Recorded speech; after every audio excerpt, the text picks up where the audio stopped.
I just can't believe this.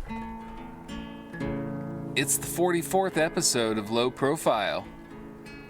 This is the season 4 finale, and I really couldn't be more excited because today I'm presenting to you my conversation with one of my all-time favorite musicians, the incomparable Sean O'Hagan. Sean's first major band was the Irish 1980s pop group Microdisney.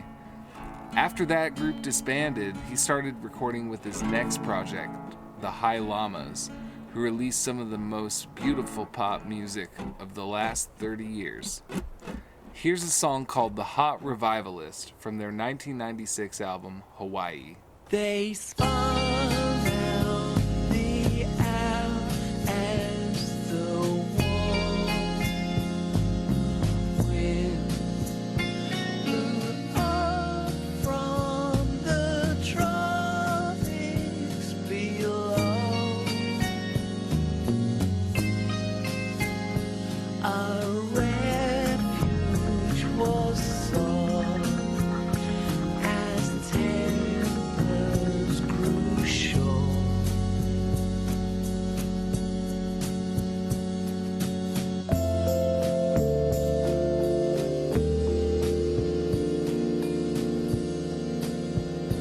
The white lines appear without warning. The long lay suspiciously low. Let's rebuild the past, 'cause the future won't last.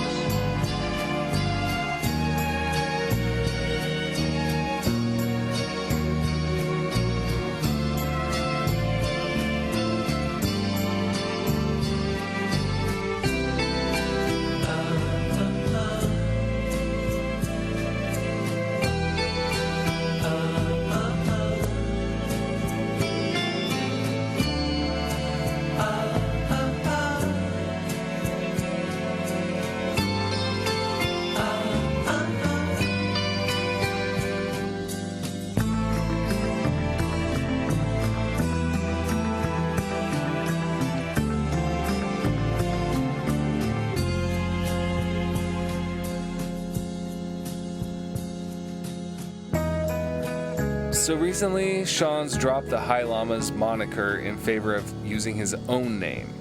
The latest Sean O'Hagan album is called Radum Calls, Radum Calls, and yes, there is an echo in here. So Sean and I spoke about the stylistic transitions between his projects, his joining the band Stereolab, working with artists like Bonnie Prince Billy, how he became one of today's most in-demand arrangers, his recent bout with cancer, and his love of soul music. After the interview, he shares an exclusive recording he and his daughter Livvy made specifically for this episode, and then I share my gratitude for all the terrific people who contributed to this amazing season. Sean spoke to me from his home in England earlier this year. I'm at home in South London, in Peckham, in South London, in a small studio space where I sort of make stuff. And and you're in... I'm in Olympia, Washington. Wow. So are you surrounded by a lot of big trees and, beyond the trees you can see a little bit of mountain? Yeah, we got Mount Rainier off in the distance and the Puget Sound coming in a couple miles away from here. Oh my God. It's a lovely little ecosystem. Oh, that's just fantastic. Just fantastic. It really is. You should come visit sometime. But Sean, today I'm here to talk to you about your fantastic body of work.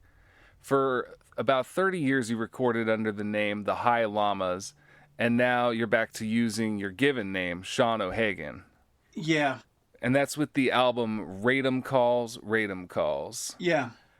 And I love the album, by the way. It kind of picks up where the High Llamas left off, takes it in a little more dancey direction, I guess. Mm-hmm. Where could you be, my candy clock?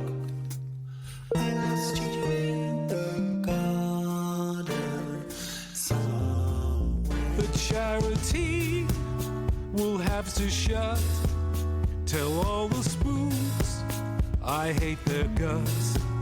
The holy war I set in train will still obtain. Your kids, so pale and short, see they will live in shopping carts, which you can wheel from place to place, but they won't hate.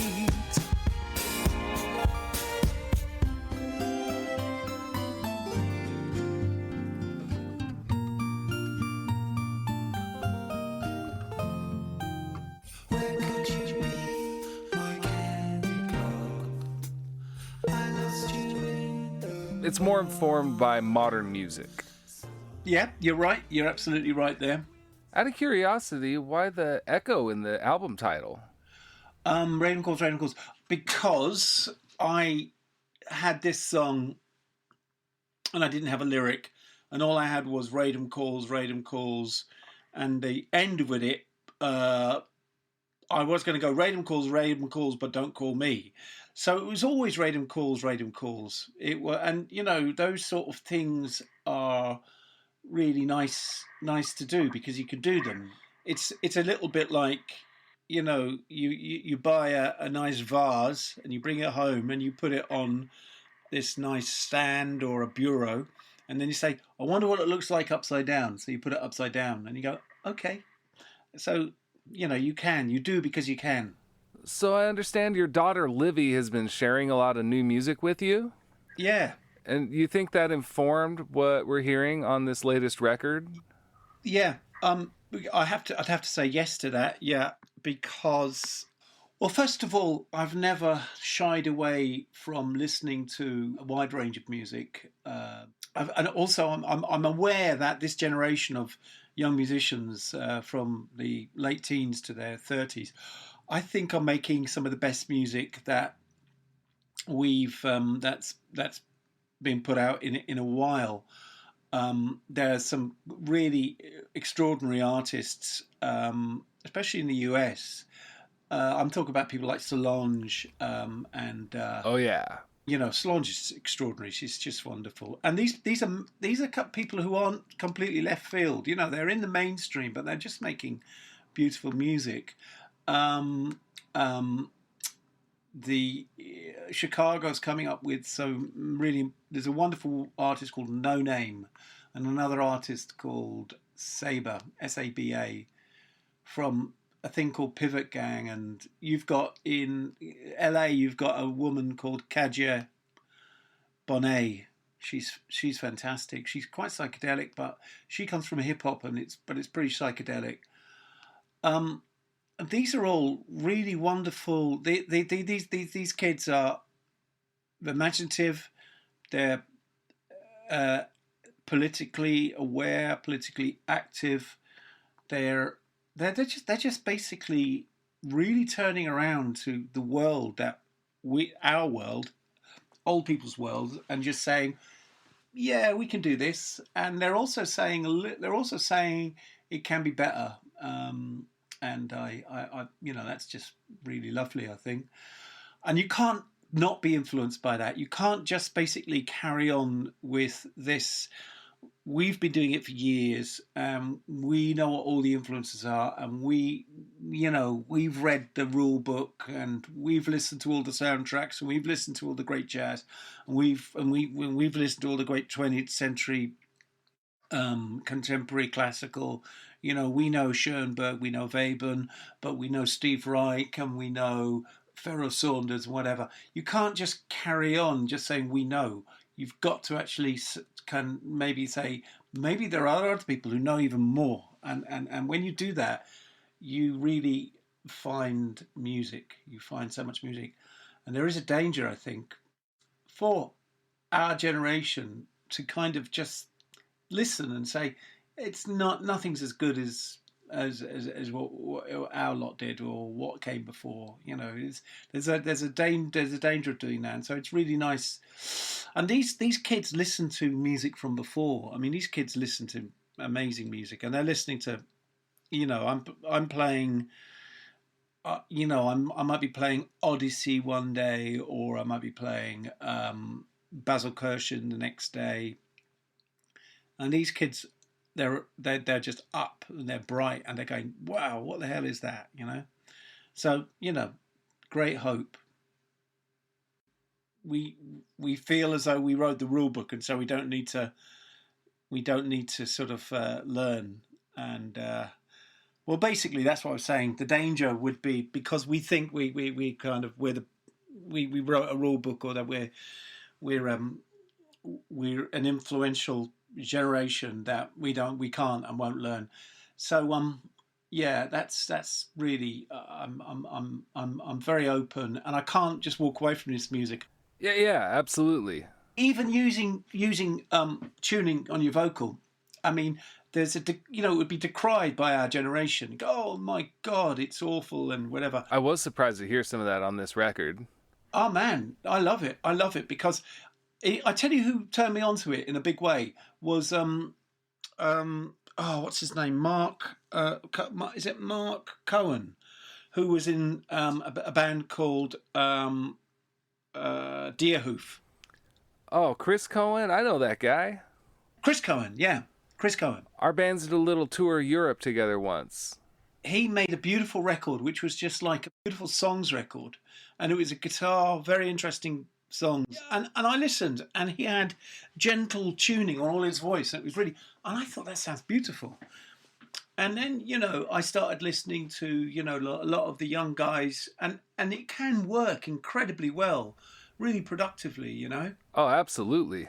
The other thing is, I'm really. If people would say, "Oh, Sean O'Hagan, what's he about?" You say, "Oh, well, he's the guy who loves the Beach Boys, and you know, he's the guy who kind of is in love with the whole kind of sunshine pop thing and whatever." And you know, yeah, of course, that is but a massive big part of me is I'm a soul fan, huge soul fan.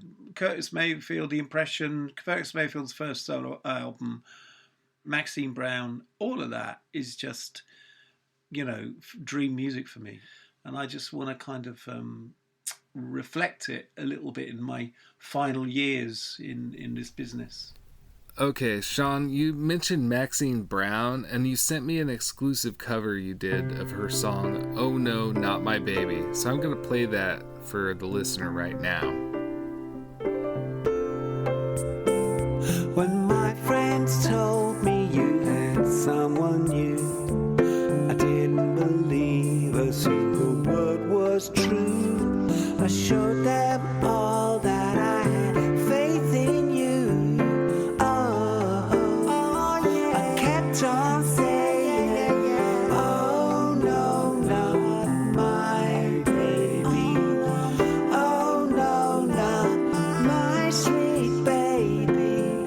You're not like the other spies who lead you on and tell you lies. My mama told me when a rumor spread there's truth somewhere and I should use my head, but I didn't listen to what she said. I totally see R&B having a sort of new renaissance right now, and it's really cool to see artists like yourself who've been around the block embracing the new forms. I really enjoyed hearing it reflected on Radum Calls, but I'd like to talk about how your music evolved to this point. Your first big project was the band Microdisney, which we could do a whole episode on because that was an entire decade for you. Yeah.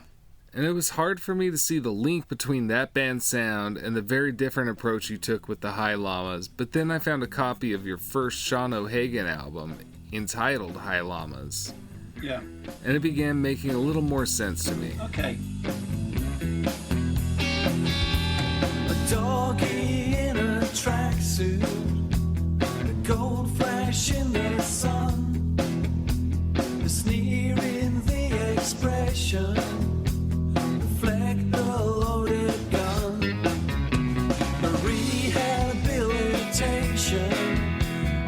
sickos and the creeps happens on my doorstep, happens down my street. Saturday, I'll take you there, I'll take you on a trip through your worst nightmare.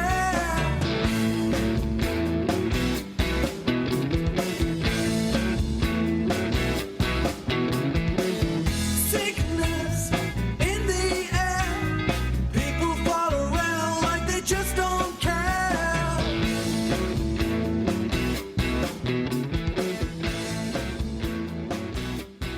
It had a little column A and a little column B, played by a very stripped down rock band. Yeah. Maybe somewhere in between Steely Dan and Big Star, something like that. That's absolutely it. Yeah, absolutely spot on. And moving forward, that album title became your band name. Yeah, And that stripped down sound carried on into the first High Llamas album, Santa Barbara. yeah. But then on the follow-up, Giddy and Gay, we start to hear the string section take a more prominent role.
I was hoping you could tell me how you found yourself becoming a string arranger, and also who some of your favorite arrangers are.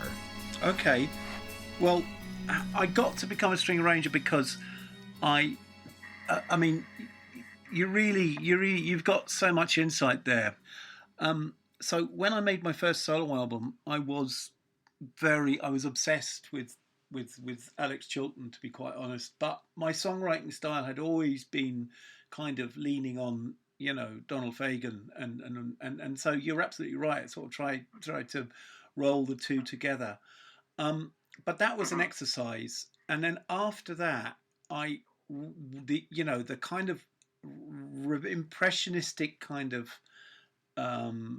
buzz that I always got from music, I just said, well, I'm on my own now. I've got nobody. Microdisney was a duo. It was like Carl Cochran and myself. And then suddenly you're in your own. You said, well, I can just do what I want. And I really did. That's when I really went to my first love, which is obviously, Pet Sounds, Smile, and Brian Wilson, and just tried to understand what made that music special. If we talked about, Brian Wilson and what the driving force in his music, now it's a conversation that's had over and over, and people know. I tell you what, in 1990, nobody was talking about it. Nobody. That's about the time he put out his rap song, if I'm not mistaken. Yeah. Nobody's talking about this, but I kind of wanted to kind of grab some of. I really wanted to, I realised that music was so important to me, and but there was that. There were weird things like John Cale and Scott Walker and stuff like that, and that really that small orchestral but dark and experimental but slightly orchestral music again in the early 90s was just nowhere. And I just thought, this no one's doing this. I'm just going to do it because this is what I love, and this is what it's always, as Pharrell says, it's always best to swim upstream rather than downstream, and that's what I wanted to do. And Marcus, who was in the band with me, Marcus Holdaway, he was a trained cellist, and I sat with him, and I learned to arrange on the piano with Marcus a long time ago, because he was a trained cellist, and that's where I learned. And and we started on Santa Barbara with a little bit of strings on Santa Barbara, and then Gideon Gay was where I kind of wanted to have that string sound that wasn't huge, was kind of small. We're talking about 3 violins, one viola, one cello, and it's a small woody sound, but it was again, nobody was doing it, and when no one's doing it, you can't go wrong, because it's almost like you're reinventing something, and of course you're not. You're just basically carrying on a tradition. Okay, it's strings. They've been around for a long time. And then the thing is, I didn't just want to do. Most people would talk about George Martin and the Beatles or whatever. I was into people like David Whittaker and Wally Stott and Ivor Raymond and then obviously Nelson Riddle and Bernard Herrmann and of course Ravel and Fauré, because Ravel is probably the greatest. That definitely comes across, yeah. Yeah. Were you listening to that stuff at a young age? No, I had no music in my childhood apart from radio. No. I came to all that when I was an adult. So I had no idea about classical music or modern music, nothing. I didn't know. And I just thought everything was heavy and dark, and everything sounded like Beethoven or twiddly like Haydn or predictable like Mozart. I didn't realize that there was this thing called French Impressionist music, which was just the basis of jazz, effectively. And when I just couldn't believe that there were guys wandering around Paris, in 1880, wearing strange clothes, drinking aperitifs, and making this music that could be made anytime. That is just amazing. Yeah, I wanted to ask you about your fascination with American music, and hadn't even taken the French music into consideration. Oh, yeah. But you jump across the pond a lot, stylistically. Oh, yeah. And especially when we're talking about string arranging, if you do something like listen to, Peggy Lee or Ray Charles, or you listen to George Jones, and you listen to those really beautiful, slightly sweet, slightly out of tune strings that you'll get recorded in Memphis. I mean, Memphis, Charlie Rich and Ray Charles would use the same string section. Or you get that really nice, very simple late 50s arrangement where you've just got 8 strings playing unison behind the vocal. It's and just very, and a great big plate reverb on it. Fantastic, or and you might hear it on a doo-wop record. You might hear it on you might hear it on a Dion record or something like that. You've got, you don't just have the rich kind of string tradition. You've also got this beautiful 50s pop string tradition as well.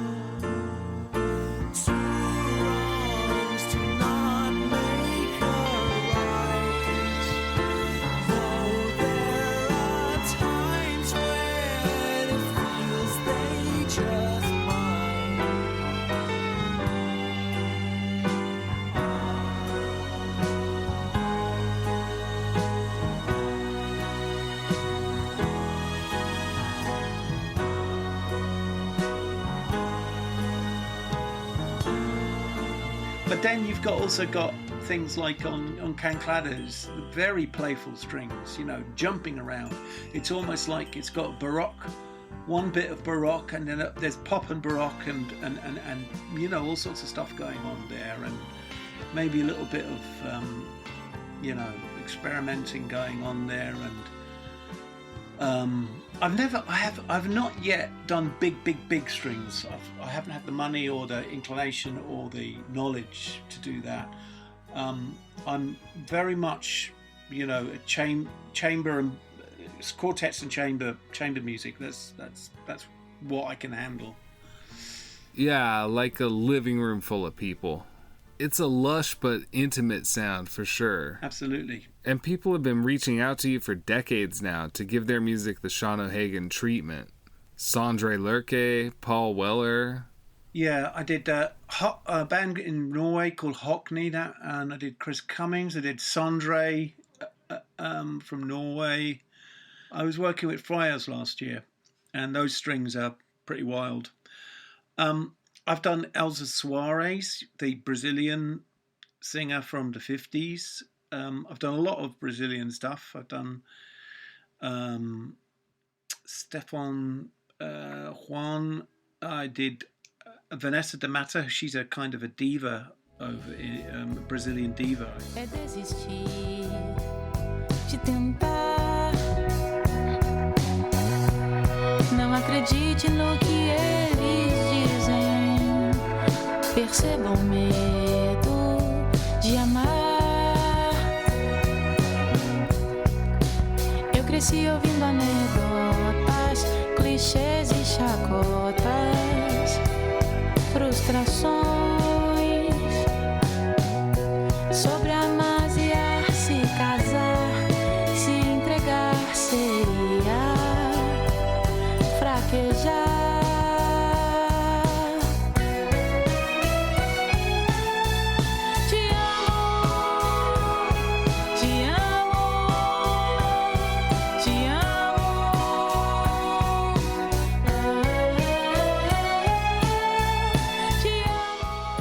Speaking of collaborations, you were also a member of Stereolab, one of my other favorite bands.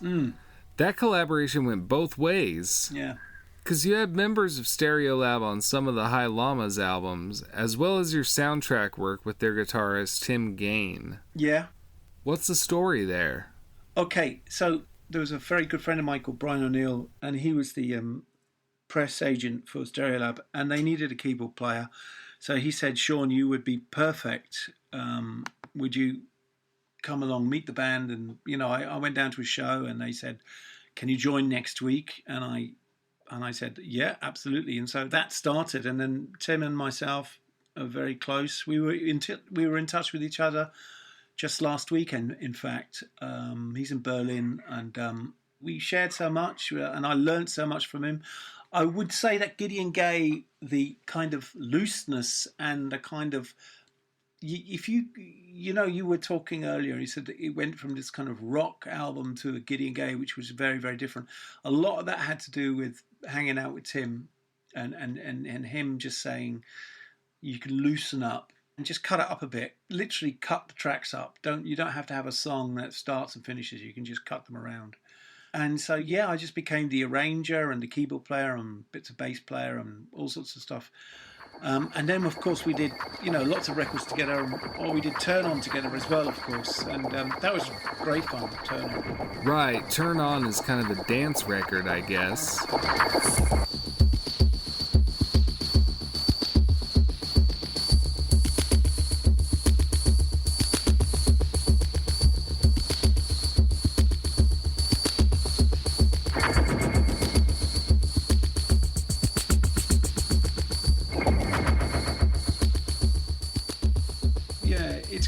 Hopefully it's going to be reissued on vinyl this year, which would be nice. And I think Tim and myself might revisit that kind of, we might do something together around that. We might produce something new. And you were on keys in the earlier, dronier days of Stereolab. I imagine the keyboard player has a pretty relaxing role in that scenario, where you can just hold down a chord for a long time. I mean, lots of gigs where I could literally hold the chord down and get up and take a walk and just, you know, while I was holding the chord down. But if you listen to Space Age Bachelor Pad music, that's where I went in the studio, and that I think you can possibly hear that on the record. That's when I first went in the studio with them. Oh, that album's a very cherished part of our record collection here at home.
It's so funny because you talk about all of these moments, like the Stereolab moment, and how you got to Gideon Gay from Microdisney, and one of the things, obviously, recently, things have changed. I mean, oh man, it's been a very strange year and a half. Last year, I thought I was down and out because I had cancer last year.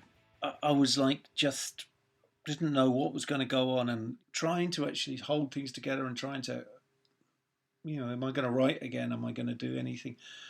But, the having a nylon string guitar at home and a melodica, and maybe being able to go out on stage and just represent whatever it is you do musically, whatever it is that's inside you, those chords, and, it's expensive there's no money around, it's expensive to play, but being able to get into a room with a nylon string guitar, a piano and a melodica, and maybe two other people who want to join you and sing, and trying to actually just give that music out, it's joyful. That's all I want. That's all I want, that'll do me.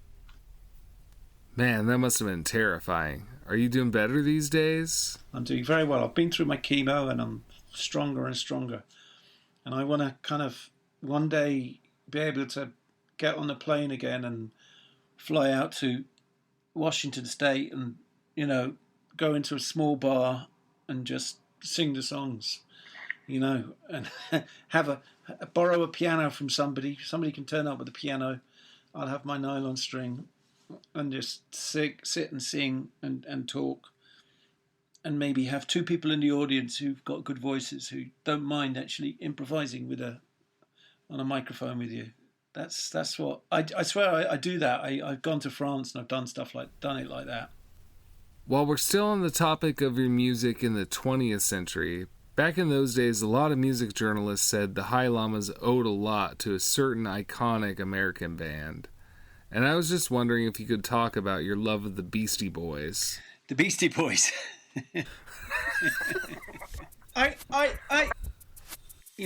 They basically made cartoon music cool again, and cartoon existence cool again.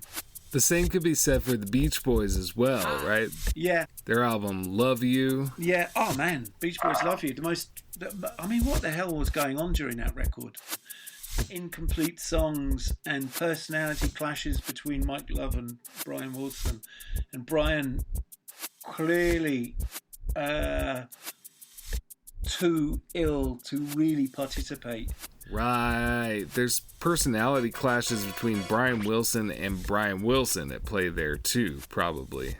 Absolutely, yeah.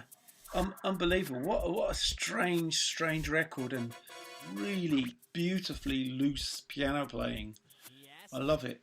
You know, just they were just so they weren't together. Their management didn't understand them. They didn't understand the world, because the world was basically, you know, freaking out, and you know Hendrix had come along and Cream had come along, and you know the Brits were pushing out heavy metal and all that stuff, and they were trying to understand. They were going, we're good with this. We can do this. We can be as cool as this. And of course, you know it's so funny, because as much as they wanted to, they couldn't help but write these beautiful little songs. And even though they wanted to write kind of, you know, they wanted to write progressive, crazy progressive songs, I love them. I also kind of fear them.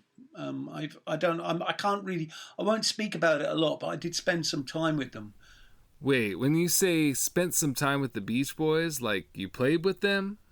I was on tour with them in the mid-90s for a very short stint, and I was sent on missions by Richard Branson to California, to Chicago, to try to convince Brian Wilson to rejoin the band and make a record. Yeah. Write the record, and I met Carl Wilson, Al Jardine, Carl Wilson. I spent a lot of very happy moments with them, and I had some nice time with Brian. But you know, it's just, I met him in London when he came to London. His wife called me up and said, "Come down and say hello," and so I did, and it was he's, you know, I my wish for Brian is to live a peaceful life, and you know, just live his life in California and enjoy his family. That's what I think he should do.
Heard a bit of the song Get Into the Galley Shop from the High Llamas 2000 album Buzzlebee.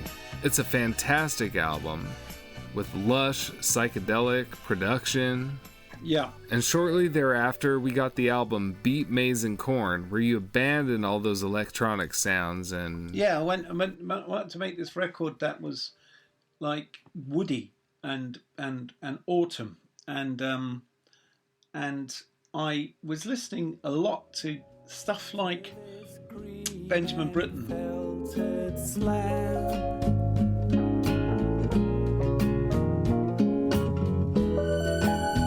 Will these corners never end?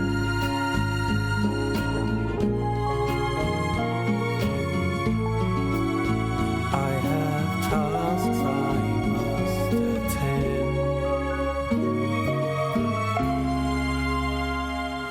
Someone saw me walk to the house of leaf and lime.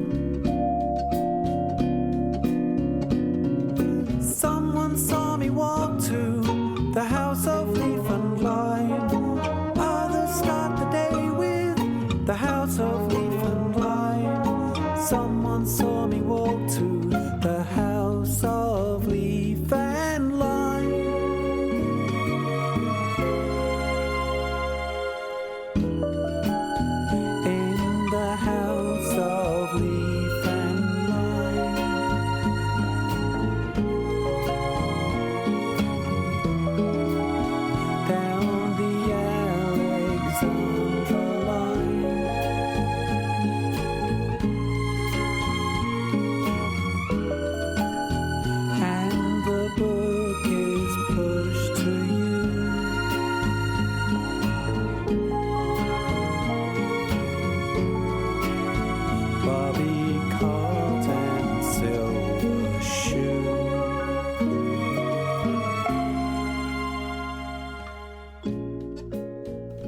We just heard a bit of Leaf and Lime from the High Llamas' 2003 record, Beat, Maize, and Corn. Sean, woody is a very nice description of the sound you achieved on that record. I want to know what led you to embrace this direction. 2 reasons. One reason was I had to make it at home, and I didn't want to go into the studio, so I had to create it at home. Number one. And number two, I just got tired or not tired, but how many times do you want to keep sort of kind of I wanted to make a record that didn't have the jitters. I'd been making records that were just going cutting and jumping around, and I just wanted to make a record that didn't have the jitters and had some kind of sense of austerity about it. And I was listening to so much kind of 20th century string music, and I kind of wondered whether I could do that, whether I could make an austere record. You know, kind of dark pianos and slow moving harmonic changes, group singing, but kind of almost church group singing. All of that. It's just a record without jitters, a record that's kind of an autumn record. I just kind of was ready to do that.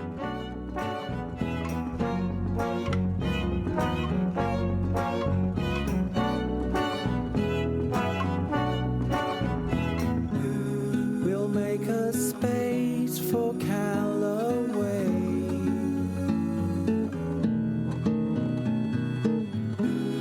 We'll make a space for Callaway.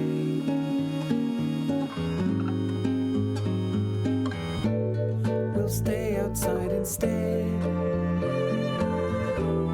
It darkens ever deep. These bricks will make a bed where rolling watchmen sleep.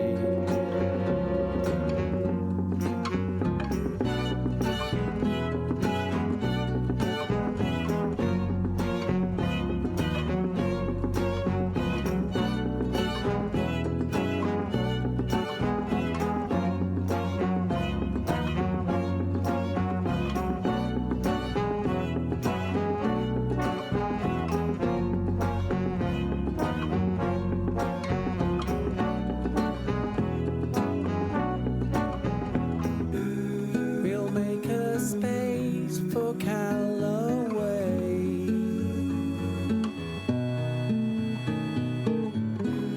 We'll make a space for Callaway. Yeah, Callaway was one of my favourites from that record because, you know, the kind of the beginning of where the strings fade in with playing effectively a coda, and then the brass, kind of experimental brass sort of chimes in. One thing I was listening to around that time was Escalator in the Rain, a Carla Bley record. Very loose experimental brass.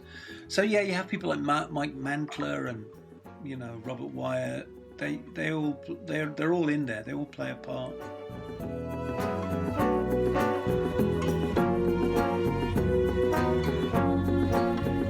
Sean, is there anything in the works you'd like to talk about? I'm actually recording at the moment. Will Oldham, Bonnie Prince Billy, you know, and he's sending me lyrics, and I'm making these. It's like glitchy, funny little soul music with his lyrics, and he's going to sing it. Oh wow, that's pretty exciting. You've worked with Will Oldham a lot over the years, right? I have, yeah. Way back on the Palace stuff, and then the Caban collaboration where he was singing and I was doing the arrangements, and then the recently I did the Billie Eilish tune with him and Bill Callahan and me sort of creating the track. Did you hear that or not? I did, but I didn't realize you were in on that. The Billie Eilish tune. I did the whole thing.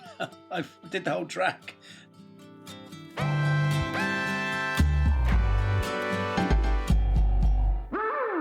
baby, I don't feel so good. 6 words you never understood. I'll never let you go. 5 words you'll never say. Oh, I laugh along like nothing's wrong. 4 days has never felt so long.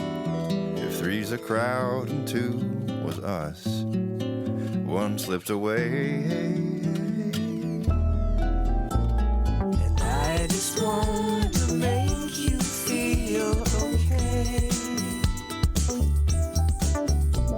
But all you do is look the other way.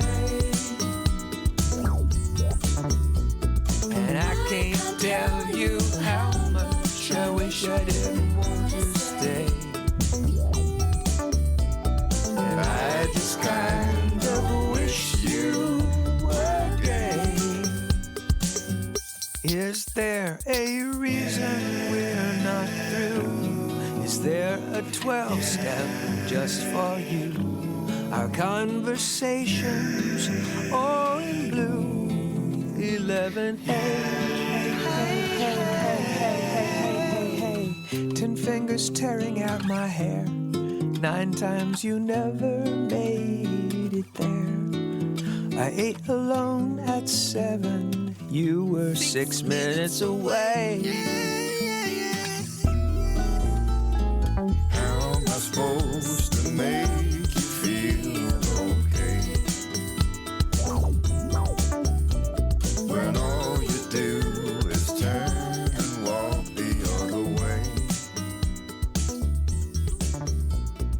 I can tell you how much. And Livvy, my daughter's singing the chorus. I really enjoyed doing The Wilder Welcome when I did that last year with Livvy. And I made this tune about, all over the world, during lockdown, all over the world, where animals were wandering into cities. You must have seen so much of it up your way, but we had it in London. Oh yeah, we had some of that around here. More deer and rabbits and raccoons on the streets. I'm glad you took the opportunity to make a song out of that moment. This place is special. Never guess. Take a walk and see. Take a walk and see. The roads ascending, good hope for less. Take a walk and see.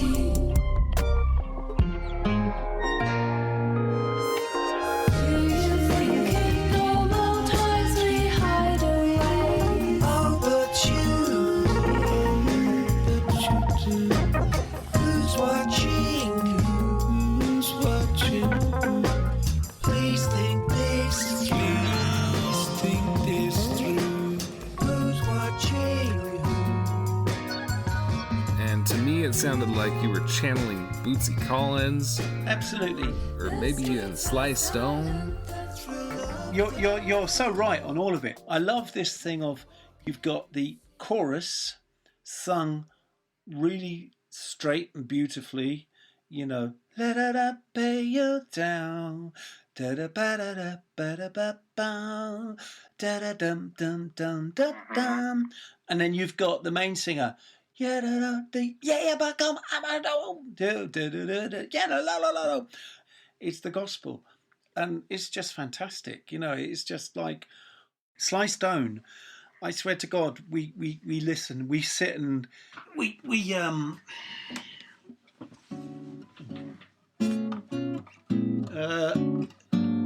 I've got a guitar, so yeah, running around to get away.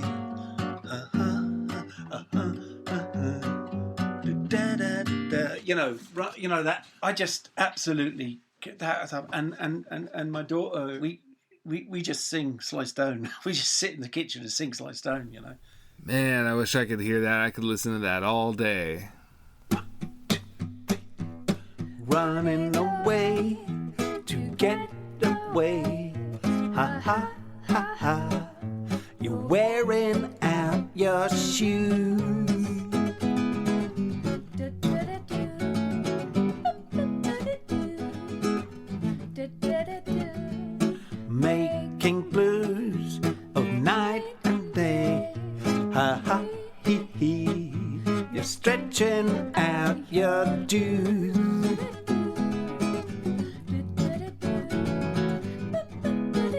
Yeah. And here we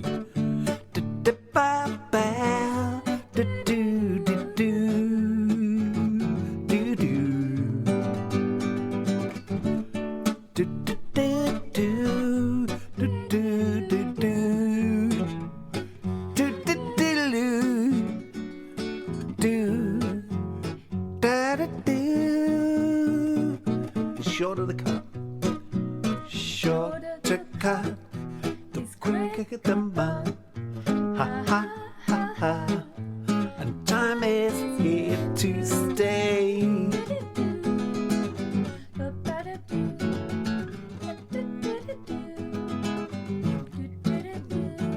The deeper the cut, the harder the bed. Ha hee hee hee, you need more room to play.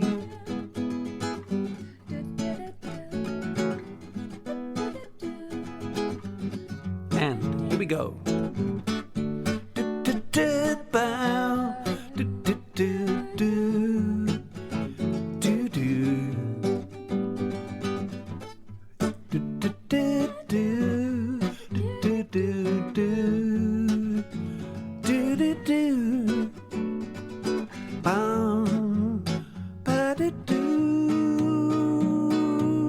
Another day, another day, you're farther away. Ha ha ha ha, a longer trip back home.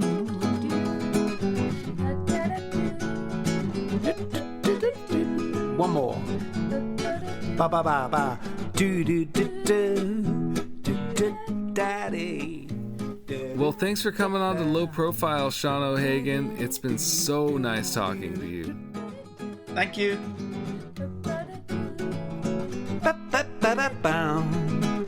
Take care.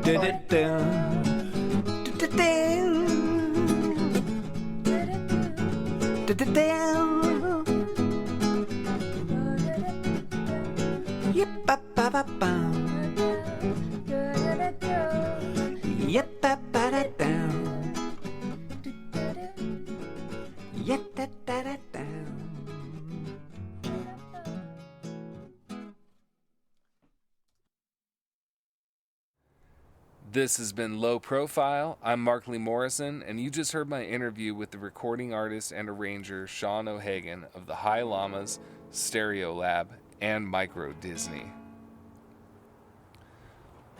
So here we are at the end of a very ambitious and experimental 4th season. It's been such a pleasure to produce these episodes, and it wouldn't have ever been possible without the such generable contributions of so many people, including you.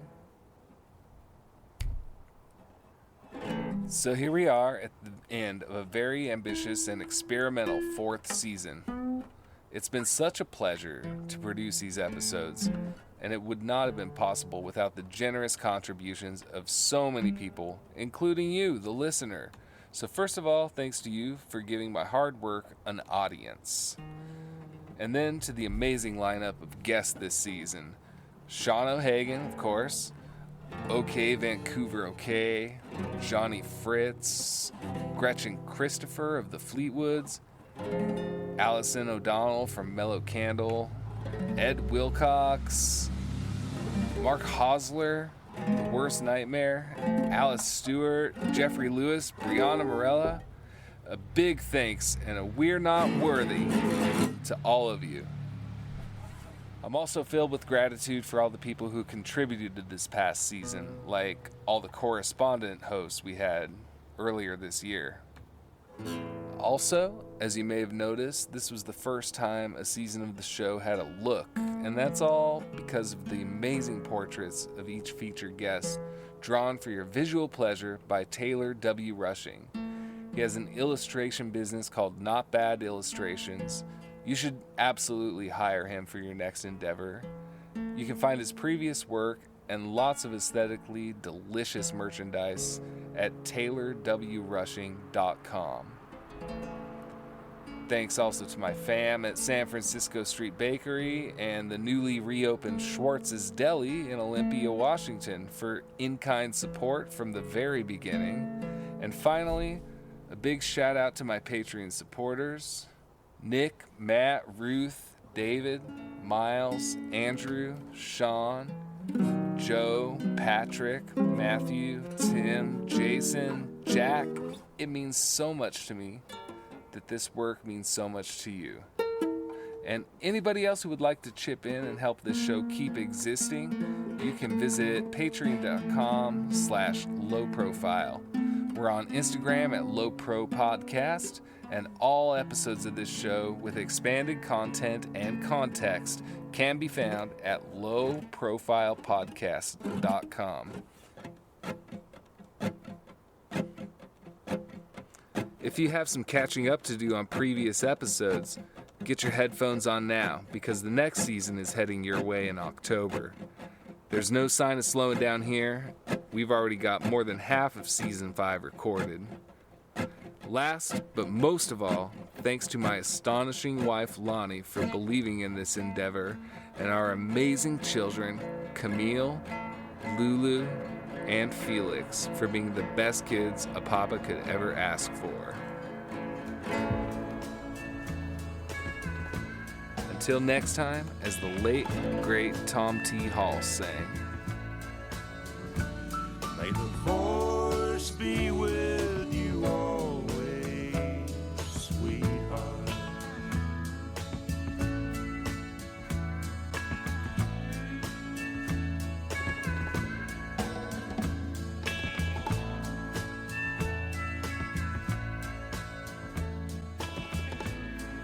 That's all for now. Catch you in October.